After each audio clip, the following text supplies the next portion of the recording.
चलना नहीं है क्या? थोड़ी देर में चलेंगे।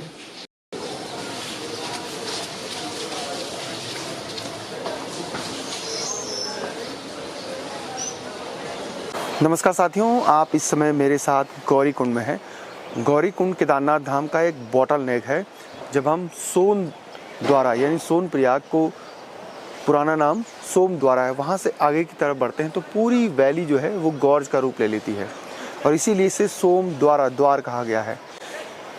सोन प्रयाग से लेके और ठीक रामबाड़ा तक पूरी वैली गॉर्ज बनाती है, मतलब एक गहरी घाटी है और रामबाड़ा के आगे घाटी पूरी खुलती रहती है। वो पूरा जो भूगोलिक इस क्षेत्र का जानकारियाँ हैं वो मैं आगे देता रहूँगा, लेकिन यहाँ पर बहुत सारे होटल रिजॉर्ट हैं, लॉज हैं और यहाँ पर सबसे ज़्यादा महंगा होता है क्योंकि हर जो यात्री है वो गौरी कुंड आना चाहता है सुबह सुबह जल्दी निकलने के लिए। कहाँ हमने खुद यहाँ पर 2500 का एक छोटा सा कमरा लिया 2 बेडरूम का 2 आदमियों के सोने के लिए।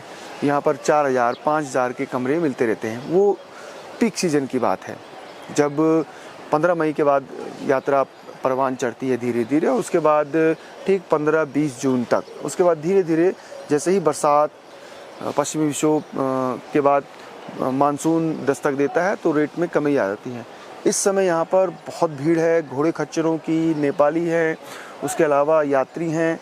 तो ये पूरा छोटी सी जगह पूरी पहाड़ी पर बसी है, उसके कारण यहाँ पर पूरी जाम की स्थिति लगती है। आगे दिखाएंगे कि किस तरीके से यहाँ पर सुबह से लेके कम से कम 12-1 बजे तक पूरा जाम लगा रहता है। देखिए, यात्रा पड़ाव की स्थिति यह है कि क्राउड बहुत ज़्यादा है और व्यवस्थाएं कम हैं।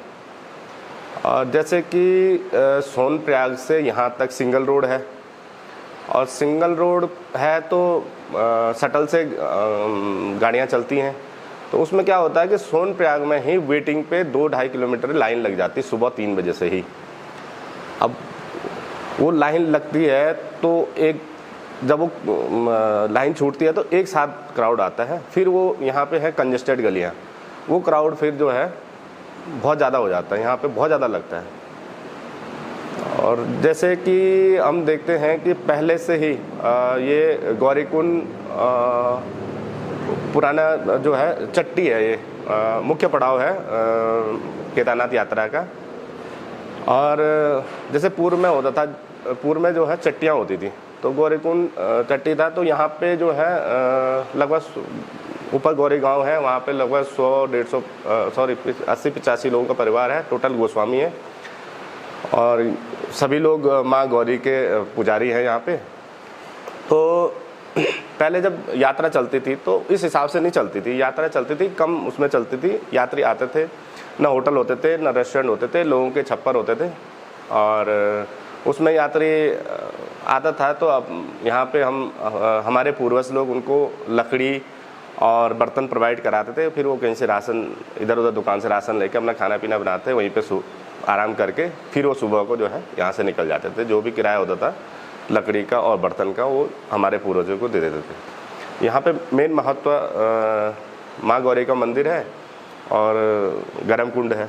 तो यहाँ का जो है मेन वो है कि यात्री गर्म कुंड में स्नान करके अब माँ गौरी के दर्शन करके तब जो है केदारनाथ की यात्रा यहाँ से शुरू होती है। हम लोग तो हमारी बार बार यही डिमांड होती है प्रशासन से कि जो सोनप्रयाग सीतापुर और ये गौरी कुंड वाला जो पैच है उसको चौड़ीकरण किया जाए और यहाँ पे एक बड़ी पार्किंग बनाई जाए। अब जैसे ट्रॉली का माननीय मोदी जी ने ट्रॉली का वो किया है, घोषणा की है। तो अब ट्रॉली की तो ठीक है, लेकिन ट्रॉली के लिए रोड भी यहाँ पे रोड भी चौड़ी चाहिए, क्योंकि अगर ट्रॉली लगती है तो क्राउड दुगना हो जाएगा। उसके लिए रोड भी चौड़ी चाहिए और हम तो ये चाह रहे हैं कि रोड चौड़ी हो और बड़ा पार्किंग हो, जैसे सोनप्रयाग में हुआ। अब आपदा के बाद सरकार का फोकस सीधे केदारनाथ पे रहा। जो मेन पड़ाव गौरी कुंड है उस पर बिल्कुल भी ध्यान ही नहीं दिया गवर्नमेंट ने। अब लगभग 10 साल से ऊपर हो गया है, अभी तक गवर्नमेंट की तरफ से गर्म कुंड तैयार नहीं हुआ है।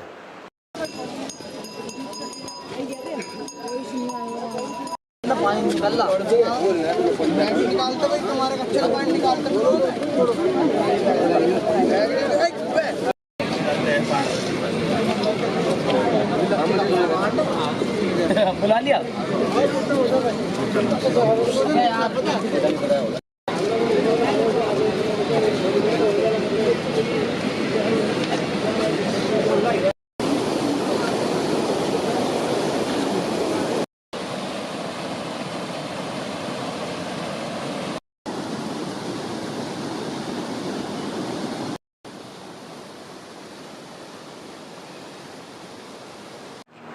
प्लास्टिक को लेकर के गवर्नमेंट भी एक बार कोड सिस्टम किया है। वो प्लास्टिक की जो बोतलों पे है, अभी तो शायद शुरुआत ही है गवर्नमेंट का, प्लास्टिक बोतल पे बार कोड लगा रखा है जिसकी कीमत 10 रुपये है। तो वो बोतल की कीमत अगर 20 रुपये है तो 10 रुपये और ऐड करके वो 30 रुपये हो जाती है। फिर जो है वो अगर रिफ़ंड करता है बोतल को तो उसको 10 रुपये रिफ़ंड दिया जाता है। ये अभी सिर्फ बोतलों में हुआ है, बाकी प्लास्टिक आइटम तो बहुत सारे हैं। आपका छोटा टॉफ़ी से लेकर और बड़ा से बड़ा सामान जो है टोटल ही प्लास्टिक में पैक आता है। और ये जो बहुत बड़ी समस्या है केदार घाटी के लिए ये प्लास्टिक की, क्योंकि अब आप लगाओ कि जितना भी गेस्ट आता है वो टोटल प्लास्टिक यहीं ड्रॉप करके चल जाता है, क्योंकि उससे आगे उसको ज़रूरत ही नहीं है। उसने यहाँ सपोज जैसे रेनकोट लिया, उसने रेनकोट को उसने उतार के यहाँ फेंक दिया उसको। इसका एक ही सॉल्यूशन है कि इन जो गेस्ट आता है इनको जागरूक किया जाए कि भाई आप आए हो, आप कचरा लेके ना आए। अगर लाते हुए हैं तो इसको प्रॉपर जो है डस्टबिन में फेंके या अपने साथ वापस ले जाएं या कुछ इस तरह का। इसके लिए गवर्नमेंट को भी ही एक प्रत्येक यात्री को जागरूक करना चाहिए।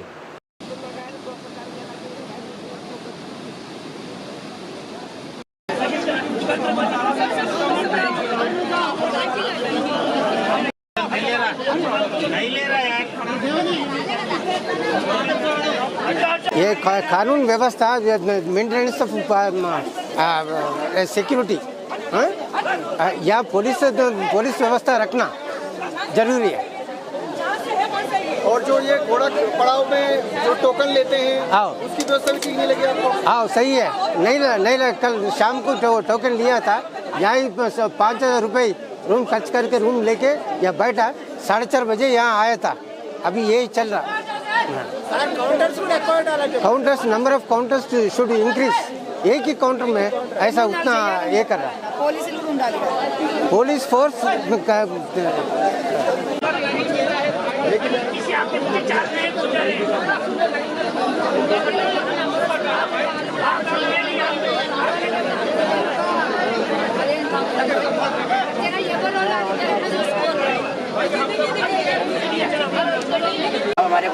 यात्री जब सोनप्रयाग में पहुंचता है तो सबसे पहले वो पार्किंग में जद्दोजहद करता है। उसके बाद उसको जो रजिस्ट्रेशन है उसकी लाइन से गुजरना होता है, उसमें भी उसको कई घंटों लग जाते हैं। उसके बाद फिर उसको जो गाड़ियां आती हैं उसमें वो बैठता है, और गाड़ियों में बैठने के बाद फिर वो गौरीकुंड से पहले ही करीब 1 किलोमीटर पहले, आधा किलोमीटर रोक देते हैं। फिर वहाँ से फिर पैदल होके उसको ठीक जो बेस कैंप है गौरीकुंड का वहाँ पर पहुँचता है, जहाँ पर उसको घोड़ा जो डंडी और कंडी के लिए अगर पर्ची बनानी है तो वहाँ पर, यहाँ पर सबसे ज़्यादा भीड़ रहती है गौरीकुंड में।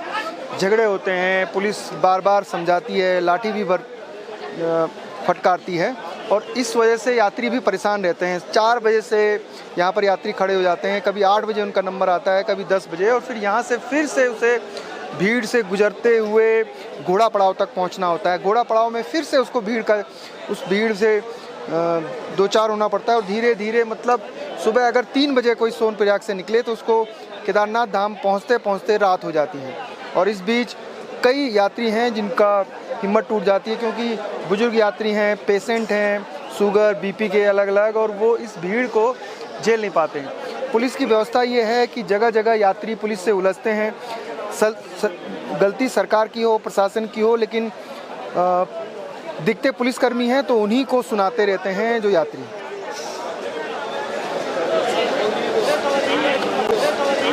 अभी जहाँ पर हम खड़े हैं, ये जो तस्वीरें आप देख रहे हैं, ये जो पर्ची है कंडी और डंडी की जिला पंचायत की, वो काटती है। एक ही काउंटर रहता है, एक ही काउंटर में जितने भी यात्री हैं वो लाइन में लगते हैं। लाइन की व्यवस्था नहीं हो पाती, भीड़ इतनी अधिक है, और उसके बाद फिर होता है यहाँ पर अब अव्यवस्था फैलती रहती है।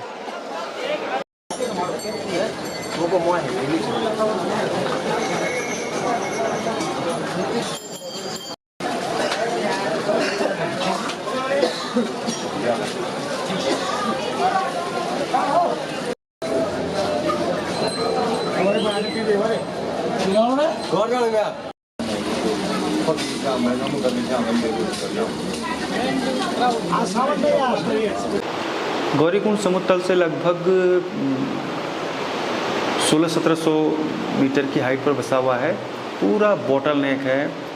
2013 की आपदा में नीचे मंदिर के आसपास का जो तप्त कुंड था, जो धर्मशाला थी काली कमली की, उसके अलावा बहुत सारे होटल लॉज थे, वो सब बह गए थे। और यहीं पर रेस्क्यू ऑपरेशन, इसके ऊपर बहुत सारे जो लोग थे वो फंस गए थे। गौरीकुंड से लेके रामबाड़ा तक का जो पैच है 7 किलोमीटर का, वो करीब 1 दर्जन जगह टूट गया था। यात्री जगह जगह फंसे थे और वहीं से फिर ऊपर चढ़े और वहाँ से त्रिजुगनारायण और तोसी वाले जो इलाका है वहाँ की तरफ हो गए। फिर लोगों को रेस्क्यू किया गया। गौरीकुंड में ऐसी बहुत सारी कहानियाँ हैं। रात भर यहाँ पर लोग भजन कीर्तन कहते रहते हैं। यहीं पर घोड़ा पड़ाव है। यात्रियों का प्रेशर सबसे ज़्यादा यहाँ पर है। खड़ी चट्टान है, ऊपर से लेके नीचे तक 70 डिग्री का पहाड़ है, उस पर होटल बने हुए हैं और लगातार बनते जा रहे हैं। आने वाले 10 सालों के बाद आप देखेंगे कि गौरीकुंड में होटलों की संख्या में और भी बेतहासा वृद्धि होगी। रोपवे का काम चल रहा है, उसके बावजूद भी जो होटल है यहाँ पे, जहाँ भी जगह बची है वो होटल बन रहे हैं लगातार। और ये अर्थक्वेक प्रोन 5 में आता है, ऊखीमठ का जो क्षेत्र है। अगर एक बड़ा भूकंप का झटका आया तो कितनी बड़ी तबाही होगी इस पूरे इलाके में, आप सोच भी नहीं सकते।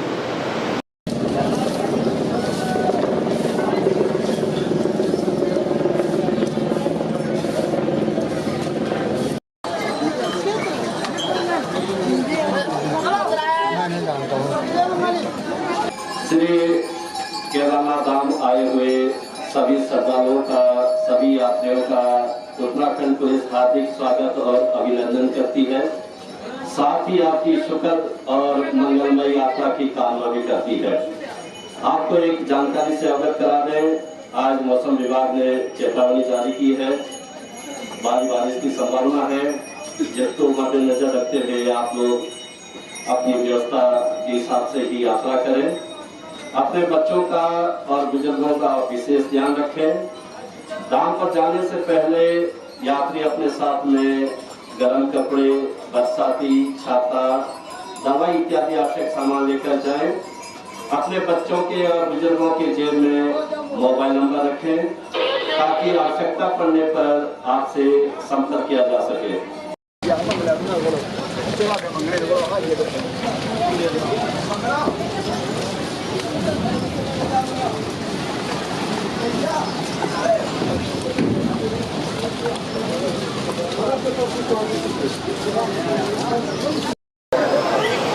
गौरीकुंड से जब हम केदारनाथ जाते हैं तो यात्रियों की अक्सर ये शिकायतें होती हैं कि घोड़े खच्चर वाले तेज चलाते हैं, ज़्यादा पैसे लेते हैं, वो अपने घोड़ों का ध्यान नहीं रखते और इसी वजह से घोड़ों की मौत होती है। हमने पिछले बार भी ये स्टोरी पूरी डिटेल में की थी कि आखिर गलती किसकी है। तो अगर डिटेल में जाएँ तो बहुत सारी कमियाँ घोड़े खच्चर वालों की भी हैं, जो लोकल लोग हैं उनकी भी हैं, प्रशासन की भी हैं। तब जाके ये पूरा कियोस उत्पन्न होता है जिसमें अंत में घोड़े खच्चरों पर ऊपर एक जाति की तरह होती है। लेकिन घोड़े खच्चरों वालों का क्या मानना है? भाई साहब क्या नाम है आपका और सबसे पहले कहाँ से आए हैं आप लोग? सर मैं चमोली गोपेश्वर से हूँ और यहाँ पे घोड़े लेके आए हैं। हम लोग यात्रा पे भी आए हुए हैं। जो मैंने कहा उसमें सच्चाई है? हाँ सर, आप ट्रू कह रहे हैं, लेकिन यहाँ पे जो भी कंडीशन सिचुएशन है हमारी घोड़ों की, सबसे मेन प्रॉब्लम प्रशासन की कमी है यहाँ पे। और यहाँ पे सबसे मेन फर्स्ट प्रॉब्लम गंदगी की है। गंदगी अगर यहाँ की क्लीन रहे तो काफ़ी कुछ सही है यहाँ पे। और दूसरे में रास्ते में ये सारा रास्ता घिस चुका है। इस रास्ते पे चाहे आप ना लगाओ घोड़ों पे, घोड़े फिसलते हैं। हमने कई इंसिडेंट्स देख लिए रास्ते में, जो घटनाएं देखी, कई आंटी गिर के खून में रत होगी, कई लोगों की डेथ होगी रास्ते में। घोड़े तो मरते रहते हैं। 2-2, 2.5 लाख के घोड़े हमारे अभी लगभग, अब काउंट के हिसाब से 200-250 पे पहुंच चुके हैं घोड़े, यहाँ पे मर चुके हैं। मतलब एक तो गंदगी आप कह रहे हैं कि सबसे सबसे ज्यादा मेन होती है। फेस्ट गंदगी, क्योंकि यहीं पर अगर यहाँ इसी पर जगह हमारा पे सब प्रशासन हर यहाँ से जगह- शुरू हो जाता है। जी, पूरे जो भी आपका गौरी कुंड है, गौरी कुंड क्षेत्र में इतनी गंदगी है कि मतलब प्रशासन इस पे कोई गौर नहीं करती है ज़्यादा। अगर यहाँ पे सुलभ शौचालय ज़्यादा मात्रा में बना दिए जाएं तो इतनी गंदगी होने का कोई मतलब नहीं होता यहाँ पे। अच्छा, एक व्यवहार भी है कि घोड़े खच्चर वाले बड़ी बेरुखी से बात करते हैं। हाँ, बात तेज तो ये चलाते है, हैं। थोड़ा अनभिज्ञ लोग ज़्यादा होते हैं जानवरों के साथ, और अक्सर ये सिचुएशन है मिलती है। तो मैं घोड़े वाले सभी भाई बंधु से ये कहना चाहता हूँ कि कोई भी किसी के साथ अब्यूज लैंग्वेज से बात ना करें और सबको बचाए रखें, तरीके से बचाएं। अभी घोड़े खच्चर सबके लिए पर्याप्त हैं। हाँ सर, यहाँ पे पर्याप्त मात्रा में घोड़े खच्चर मिलते हैं, लेकिन कई लोग ये बिना रेट के इच्छुक नहीं होते हैं चलने में, कई डाउन रेट पे भी चल लेते हैं, यात्रियों की प्रॉब्लम समझते कोई हैं। अप रेट पे भी चल लेते हैं जी, कोई अप रेट जो निर्धारित हाँ, सरकार अप ने। डाउन चलते रहता है रेट, कोई मिडिल रेट, कोई बेस्ट। असल में इसकी कहानी जो अंदर गवर्नमेंट ये है। रेट है उस पे तो बिल्कुल, मैं कुछ कोई थोड़ा नहीं और चलता। डिटेल में बताता हूँ। हाई कोर्ट ने 4000 की डिटेल, 4000 की एक लिमिट तय कर ली है कि 4000 से ज़्यादा घोड़े खच्चर इस रूट पर नहीं चलेंगे। उसके पीछे वजह भी है कि जो इस पूरे पैदल मार्ग में दिक्कतें हैं वो बढ़ रही हैं। अब अगर 4000 घोड़े खच्चर मेरे हिसाब से तो नहीं चल रहे हैं, उससे ज़्यादा ही चल रहे हैं जो हाई कोर्ट ने निर्धारित किया है। पहले प्रशासन ने केवल रुद्रप्रयाग के घोड़ों को अलाउ किया था, उसके बाद फिर चमोली का प्रेशर पड़ा, चमोली के घोड़े खच्चर वाले यहाँ हैं, फिर उनको भी अलाउ किया। अभी टिहरी और उत्तरकाशी के कई घोड़े खच्चर ऐसे हैं जो यहाँ पर वेट कर रहे हैं कि कब उनका कार्ड बनेगा, जबकि बिजनौर के भी घोड़े यहाँ पर आए हुए हैं, यहाँ तक कि जम्मू कश्मीर के भी घोड़े यहाँ पर आए हुए हैं। तो घोड़ा और घोड़े खच्चर वाले और यात्रियों के बीच का ये जो पूरा सिस्टम है, इसको समझने के लिए आपको खुद गौरी कुंड से केदारनाथ तक पैदल चलना पड़ेगा, तभी आप पूरा ये जो मामला है ये समझ पाएंगे।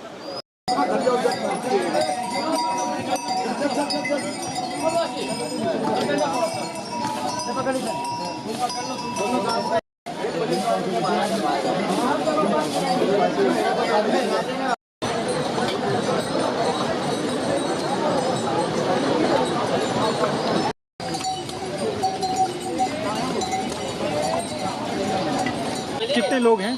तो ये तो पैदल क्यों, नंगे पाँव क्यों चल रहे हैं? चोट लग जाएगी तो।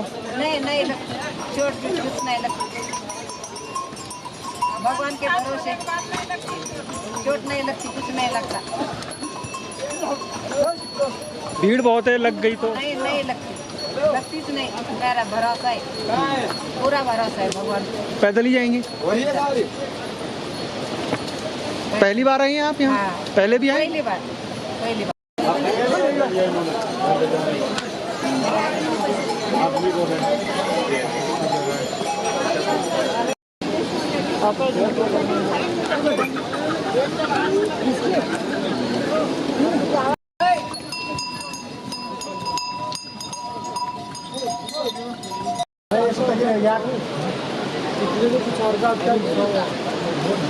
हमारे भी टीवी में आता। हाँ, निकलो हमारा भी आता। बोलते हैं वो तो यहाँ पर वो तो वो कर रहे बोलते।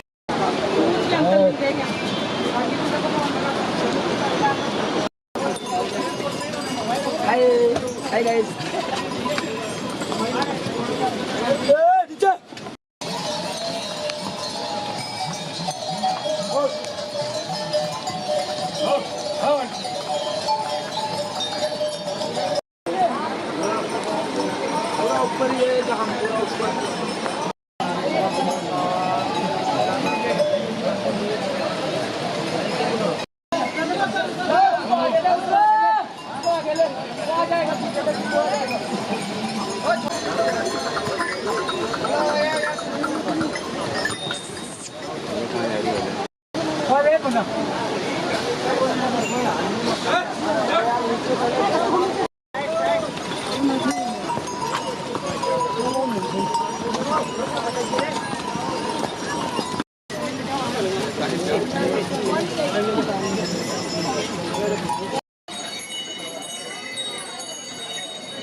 गाड़ी मत कर, आपको ले ले मुझे सब कर।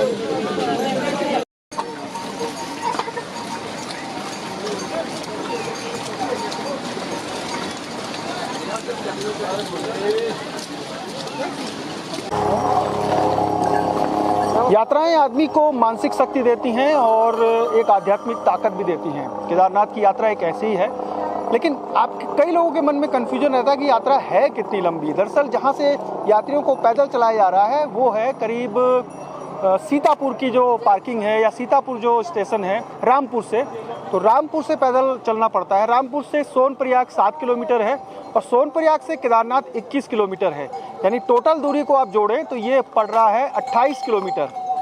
पार्किंग की दिक्कत है और भी समस्याएं हैं। बीच में शटल चलती है सोनप्रयाग से गौरीकुंड, उसमें भी आपको 1 किलोमीटर आधा किलोमीटर पहले उतरना पड़ता है और उसके बाद पूरी पैदल यात्रा को आगे बढ़ना पड़ता है। तो लगभग हर हाल में आपको 24 किलोमीटर तो चलना ही पड़ता है।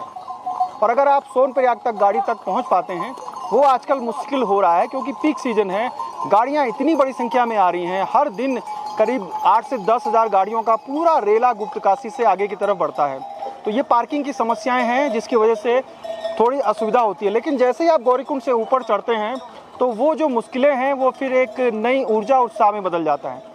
बारिश में सबसे अच्छा होता है ट्रैकिंग करना, क्योंकि धूप में उमस होती है, गर्मी होती है। बारिश में थोड़ी तैयारी के साथ आप चलें तो दिक्कत नहीं होती।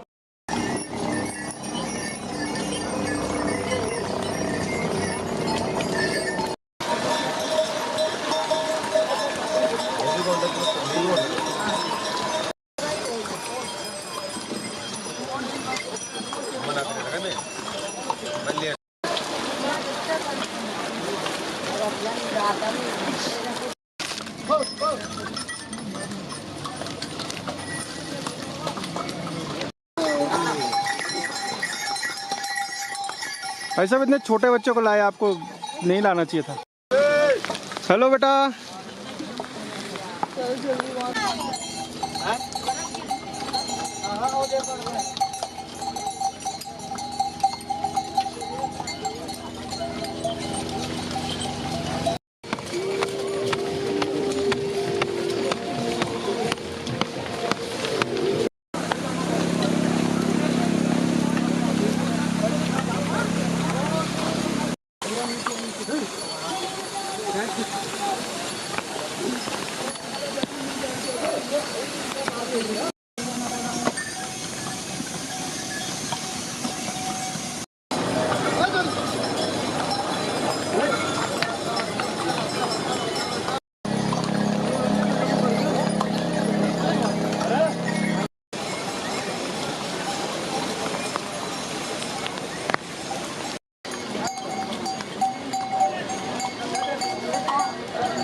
आप इस समय मेरे साथ टीएफ चट्टी पे हैं, जो गौरीकुंड से लगभग 9 किलोमीटर की दूरी पर है। रामबाड़ा 7 किलोमीटर है और वहाँ से करीब 1.5-2 किलोमीटर टीएफ चट्टी है। इसके बाद बड़ी लिंचौली, छोटी लिंचौली और फिर बेस कैंप रुद्रा पॉइंट और फिर केदारनाथ धाम। 250 किलोमीटर, करीब 25 दिन।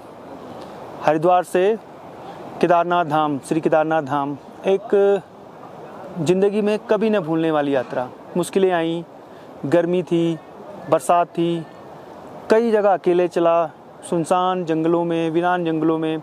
कई जगह हमें साथी मिले। मुनीस रियाल ने शुरुआत में काफ़ी मदद की।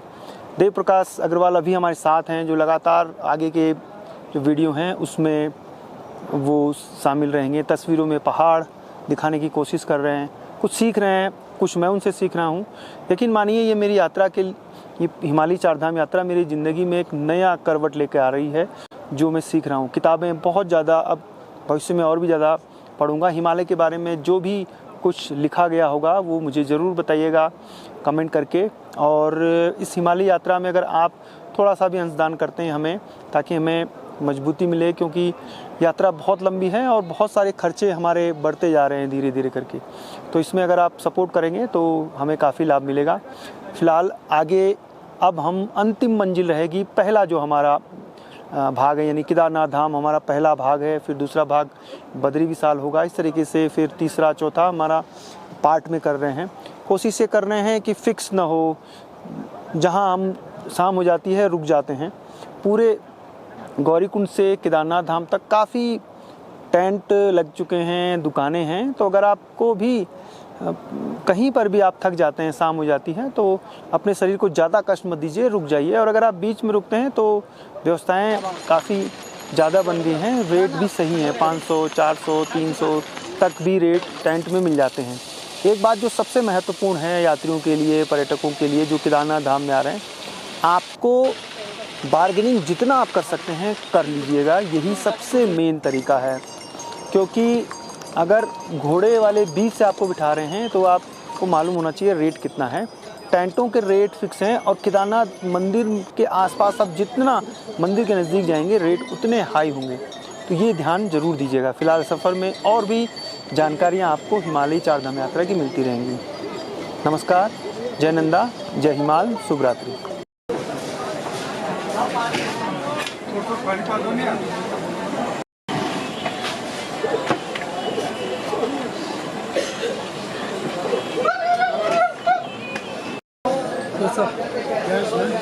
मैंने 2 रोटी खाई, 2 रोटी सब्जी एक दाल। और